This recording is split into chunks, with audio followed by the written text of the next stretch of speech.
So starting in the men's Prem, we've got Saracens A versus Backers Men's A, and also Vikings A versus Valkyries A. What are you expecting?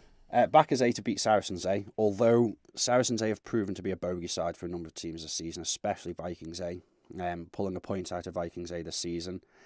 Vikings A, Valkyries A, it's a tough one to call with such a large break happening, but based on the table, based on the form pre-COVID, you've got to say Vikings A for the win there.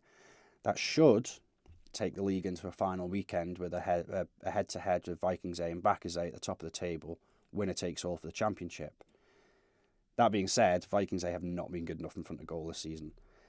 If you look at the top goal scorer charts, there is no Vikings player in the top 6. You have 3 Backers players, 1 Saracens and 1 Valkyries, and 1 Ramsey player in the top 6 goal scorers in the league. Vikings want to compete against Backers A, they've got to start scoring goals. Moving on to the women's Prem, you've got Backers A versus Ramsey, Vikings A versus Saracens, and Castletown A versus Valkyries. This one's a very simple one. If Vikings beat Saracens, they win the title. And there's nothing on the form book to say that Vikings won't beat Saracens tomorrow. It's one of those. I think Backers, Ramsey head-to-head, that's fighting for that third place behind Valkyries A, who are basically the best of the rest at the minute. Castletown A versus Valkyries A, that's going to be a big game, I think. And it's always a good game between those two sides, but you've got to say Valkyries A to edge that one. Okay. Men's Division 1, Vikings B versus Backers B, Vikings C versus Castletown A, and Valkyries B versus Harlequins. Yeah, I think all of these games are really important. This league's one of the most interesting. You've got 3 teams all battling for relegation, 2 points between those 3 teams, and only 4 goals and goal difference between those 3 sides as well. So it's very, very interesting. If Backers B beat Vikings B and Harlequins lose against Valkyries, then Backers B will walk away with the title tomorrow. That, on paper, isn't very likely. But Valkyries are desperately trying to avoid that relegation spot. So they'll be going all out to beat Harlequins A tomorrow. When it comes to Viking C versus Castletown A, that is the real relegation battle of the weekend. Viking C, if they were to win that game, would move them clear and safe of relegation and could potentially condemn Castletown A to relegation. Although they do have a game in hand, that game in hand is against the current league leaders, Backers B. So they would find it very, very hard to survive if they don't win tomorrow. Women's Division 1, Valkyries B versus Backers B, and Castletown B versus Harlequins. Yeah, Valkyries B are already champions, so they've got nothing to lose at this point in time. Backers B are desperately, again, trying to get out of that bottom spot. And I think they could prove a challenge for that Valkyries B side, especially as it's been such a long break. And I know Backers have been training for a long time as well as a squad and teams. So I know Backers B are going to be really well prepared for this. I'm not sure what Valkyries B's training regime's been like, but on form, they haven't conceded a goal. They've scored 28 goals in 6 games. You've got to put Valkyries B to win that one. Castletown B, Harlequins B. There is a little bit of a gulf between them, 13 goals and goal difference. Castletown B haven't won a game but have earned 4 really, really good draws. And Castletown B could snatch it from Harlequins this weekend. Who would you put your money on? It's a tough one. I'm going to say Harlequins. Okay, I'll go Castletown B then.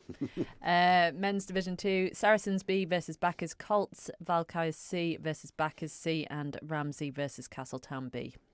Again, this league could be won. In fact, all the leagues could be won this weekend. Saracens B could win the league if they beat Backers Colts and Ramsey B lose to Castletown B. The likelihood of Ramsey B losing to Castletown B, that Ramsey B side is a very, very experienced side.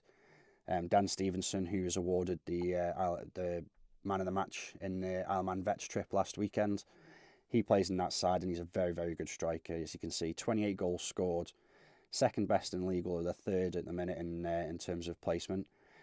Saracens B, they should overcome Backers Colts, although Backers Colts can surprise you, and if Backers Colts have to win that game to have any chance of winning the title, if they win, Backers Colts actually go top of the league. So, and again, it's another very interesting battle at the top. The Ramsey B versus Castletown B, it's going to go Ramsey B's way, I think. And then Valkyries C, Backers C. I think Valkyries C are going to sneak that one. Women's Division 2, we've got Bacchus C versus Ramsey B and Viking C versus Valkyries C. Yeah, if Viking C will win the league if they beat Valkyrie C this weekend. It's as simple as that. Bacchus C will hope that Vikings slip up to give them a chance on the final day of the season. But I can't see anything but a Viking C win there. Mm-hmm. And last but not least, mixed under 16. So we've got Harlequins versus Castletown and Valkyries versus Vikings. Yeah, again, Harlequins have had a very, very good season. Against Castletown, I think Harlequins should sneak that one.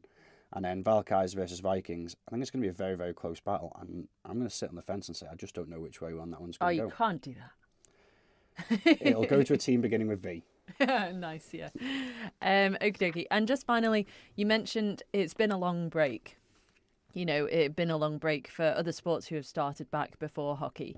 Is there a risk of injury? Do you think people have had enough training time?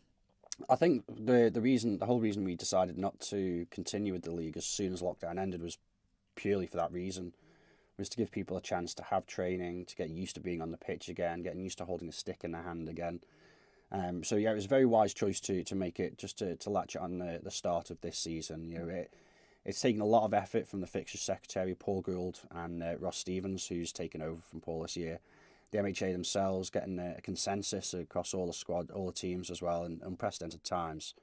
So it has been a very, very big effort from the Manx Hockey Association to carry on like this, and it's very much appreciated by everybody in Manx Hockey.